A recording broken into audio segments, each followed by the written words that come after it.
Hello and welcome back to IBGR. We are broadcasting in over 160 countries around the world. My name is Steve Sweeney, aka the referral guy here on IBGR. I run a company called Arta, but it's not about that today. It's about this magnificent human who is opposite me with the microphone. Her name is Laura Vanaga, and she runs a company called Oratore. And we've been building up to this for the previous 3 segments. Laura has offered to give us this masterclass, and she got partway through it before in the previous segment, but now she needs to get all the way through it. And I know she's got 10 killer points that are going to help everybody improve their elevator pitch. Many people out there in the audience are members of organizations like BNI, BBG, Fresh, you name it. There's a whole bunch of different types of networking organizations out there, and members are expected on a weekly or fortnightly basis to stand up and give their pitch. Laura, I am certain you have got some wonderful tips out there for everybody in listener land. Take it away. Okay, so about these killer points, today I would love to share my 10 personal revelations according to good pitch. So first one is train regularly. So know your message clearly, know your audience, and we have formula for this. As I mentioned before, 1 minute presentation, you need 1 hour preparation. So count, if you have 20 minutes presentation, you have to find your time for preparation. It's not so easy, but it's very, very important. And what our clients said, and what our business partners, they are saying that it's the key of success when I am prepared, because I feel free, I feel me, I have everything. Okay, what can go wrong? Probably nothing. So train regularly.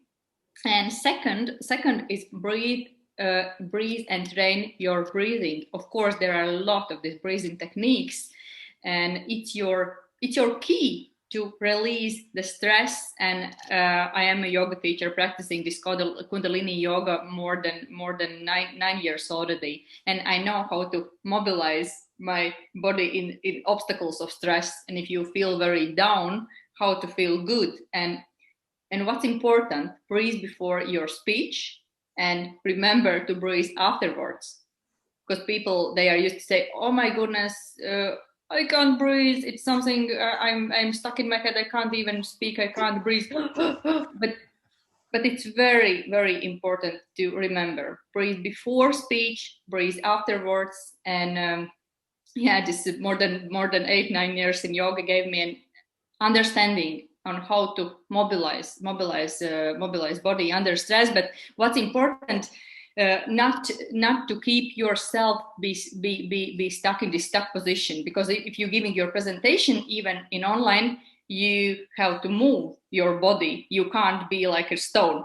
So you have to move your hands. You maybe shake your head or something. You have to be alive. So and third is power poses, and I know you probably heard about this Amy Cuddy, and I'm pretty sure she's amazing. She has amazing videos on YouTube about how to prepare yourself before presentation and how to feel your confidence. And please use this technique, because power pose, when your hands on your hips, just stand like that few minutes. I know 3 minutes you can stand before your presentation, either offline or online, it doesn't matter. Just keep in this position, and you will feel more brave, more confident, and more powerful. And what else? Actually, this was my issue a long time, and now I can share this. And this is about sleeping. And I have heard many people have these sleeping issues, but you have to sleep well, especially before you giving your presentation, because if you feel good, you will give a good speech. And you have to think how many hours you need. You need to sleep. I don't know, maybe you need 5, maybe you need 10, maybe even 12, not sure. For instance, I need only 6 maximum, but I need them. And so think about how many hours you need for really good sleep, to feel fresh and with clear mind and feel good. And next one, actually, this is about jokes. So people love stories, and people love to laugh. People love to smile, and they don't want to get bored. And if you can touch the heart of your audience, you will feel it. And of course, you wanna break this. You have to find some icebreaker. How to start your presentation? If you can tell very your tiny personal story, what happened in the morning, and sometimes in this BNI organization we start our stories. In this morning I came to BNI or woke up or something, and you tell something very, very briefly, and just be yourself.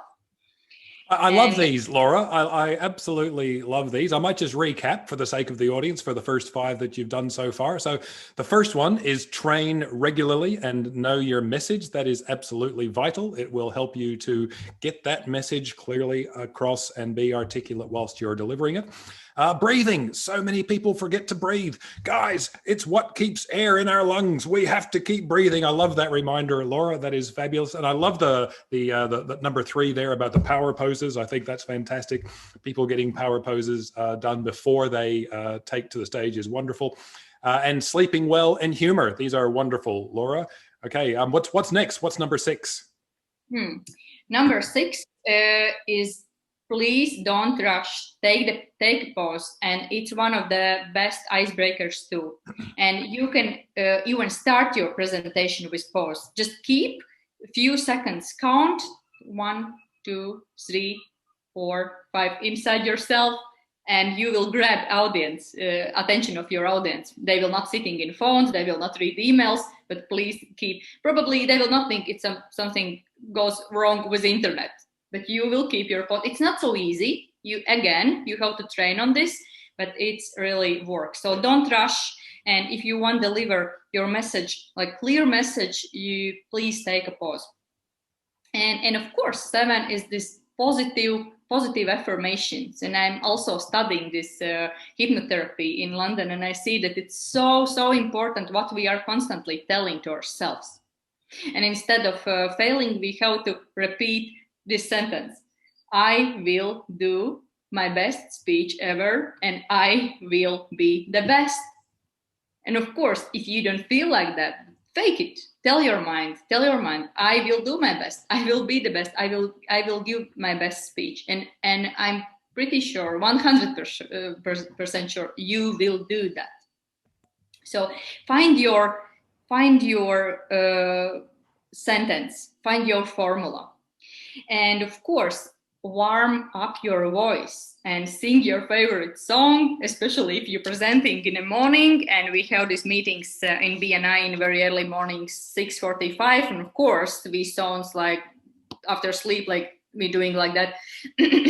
Can you hear me? Can you hear me? And I can't warm up my voice. And one more tip about this voice, please don't drink coffee with milk when you give your presentation. You can drink your coffee with milk afterwards, but not before, because this is why we have this. I'm sorry, excuse me, can you hear me? I didn't know that one, Laura. Wow, that's fascinating. All right, because I'm a black coffee guy. I'm a black coffee guy, but I don't feel the pain of the white coffee people. Good. Lucky you. But you can grab the water with a lemon, and that would be better. Yeah. Sure. Yes, and yes, and don't plan anything on the day on the presentation if you can. If this is your big day where you have to speak in a front, better do some exercises before, or go to the gym, or do some yogas, or relax properly before, and take your time.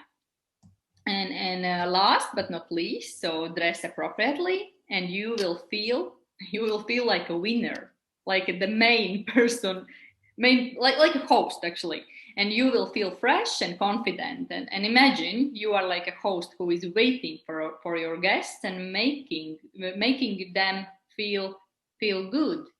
And if you think about your guests, you wanna serve them, you wanna give them the best feelings.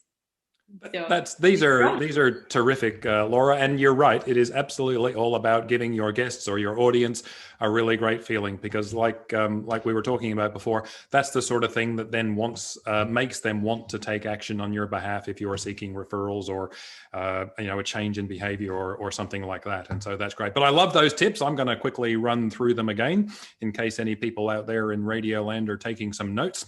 So it's don't rush, take a pause. Sometimes, Laura, I pretend to give a long pause, or I do give a long pause on the radio sometimes. And my sound engineer, Donna, is wonderful, but I can hear if I leave a pause like this, I reckon about now she's tearing her hair out. Steve, start talking. Anyway, I hope you're okay there, Donna. Why do I think I'm going to get a rude email? Anyway. But the idea of the pause is absolutely wonderful for helping people along. The positive affirmations, they're wonderful. Warming up your voice. There are some great ways to warm up your voice. I love this idea of keeping the day free before you do a presentation. That's terrific. And also dressing appropriately. That is absolutely fantastic. Now, Laura, I just want to have a couple of seconds to talk about, I understand you're an author. I mentioned it right at the beginning. Tell me about your books. You just got a couple of seconds. Yes, I have 2 books. So first one is Yoga and Sales. It's looks like that. It's in Latvian, but good thing that I have in PDF. And if you want to be in contact with me, you want to ask me some questions, I can share it to you in a PDF in English. So, and second book, first is about tips in very busy life. And second is how to succeed in Latvia. This 14 stories of very different personalities from different businesses. That is awesome, Laura. You are such a talented person. It's wonderful to have you on the show. I've really enjoyed getting to know you a little bit through the course of the pre-interview and now the interview. If anybody has any questions for Laura, laura.vanaga@gmail.com. Laura, it's been a pleasure. Thank you so much. Thank you so much. And thank you so much for listeners. No troubles. Okay. See you guys. See you. We're out. Love it. I'm just going to end this.